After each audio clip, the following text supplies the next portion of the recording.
Well, why your body feels out of control. Once the amygdala triggers the stress response, your body releases cortisol and adrenaline. Your heart rate goes up, breathing and muscle tension increase, which is designed for quick action, not long term comfort. And if you've experienced past trauma or you're in a chronic stress pattern, your threat detector can become hypersensitive or hypervigilant.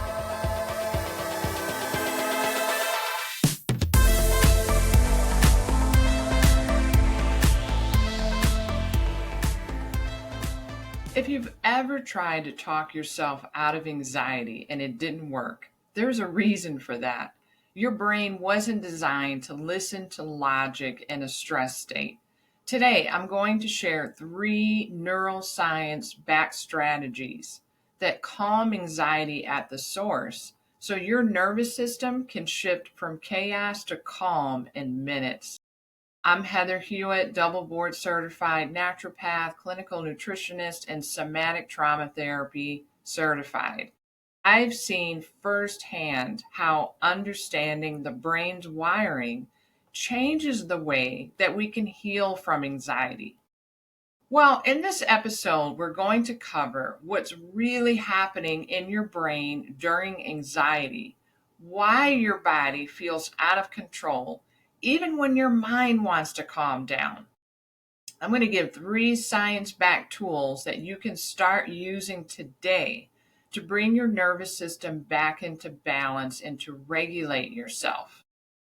Well, let's start with the science. What's happening in your brain? Anxiety starts in the amygdala, the guardian of the brain, your brain's threat detector. When it senses danger, real or perceived, it sends a signal to activate your sympathetic nervous system. This is why we feel that fight, flight, freeze. Logical thinking in the prefrontal cortex goes offline because survival takes priority. That's why reasoning with yourself rarely works mid anxiety. You need to address the body's stress response first. Well, why your body feels out of control. Once the amygdala triggers the stress response, your body releases cortisol and adrenaline.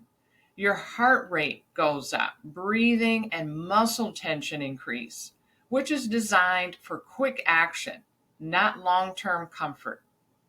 And if you've experienced past trauma or you're in a chronic stress pattern, your threat detector can become hypersensitive or hypervigilant.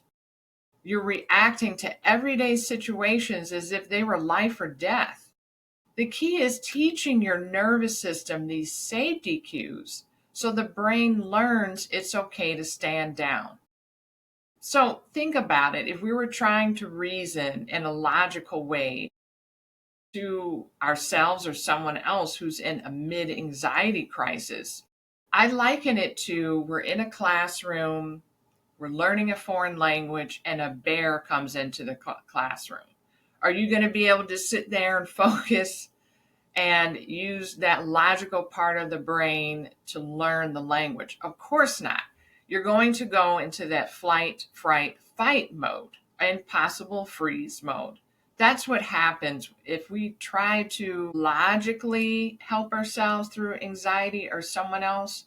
It doesn't work that way. So here are the 3 neuroscience backed tools to calm anxiety that are very purposeful and helpful. Tool number 1, vagal nerve stimulation, slow, deep breathing. And we want to make sure that we inhale for 4, hold for 6, and exhale for 8. Doing it this way activates the parasympathetic nervous system. It is very important to have a longer exhale than inhale. This is going to activate that rest and digest state, the parasympathetic nervous system. Now, a bonus would be if we're humming or chanting, that stimulates the vagus nerve even faster as we're doing the deep breathing. Try that out. Tool number 2, orienting to your environment.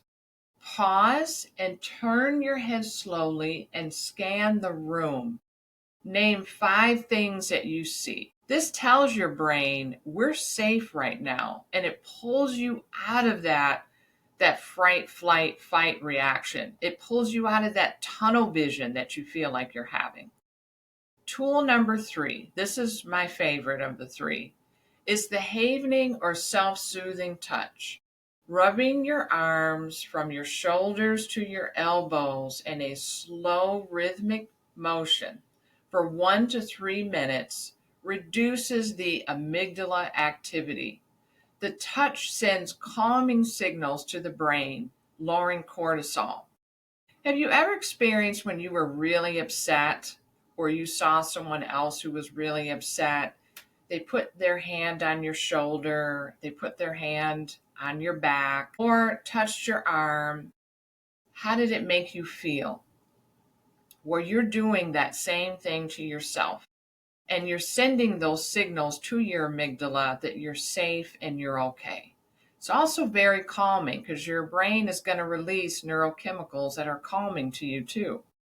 So practical integration, the real happens when you practice these tools before you get anxious. That way your brain learns the pathway to calm and finds it faster in the moment. It's all about practice. If we wait until we are unhinged, it is very hard to bring yourself down at that point. I liken nervous system regulation to learning a language. And just like with learning a language or learning a musical instrument, you have to practice every day. You have to set aside time to do this. And it doesn't have to be a half hour a day. It could be for 1 to 3 minutes a day. But the key is we are building new neural pathways. We are creating a new automatic for us. And it takes practice and compassion. So anxiety isn't a character flaw. It's your brain doing its best to protect you. By working with your nervous system, not against it, you can change your body's default settings. And that's what we're looking for.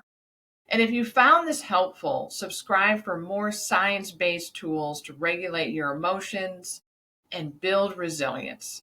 Discover the beauty of transformation and embrace your inner butterfly.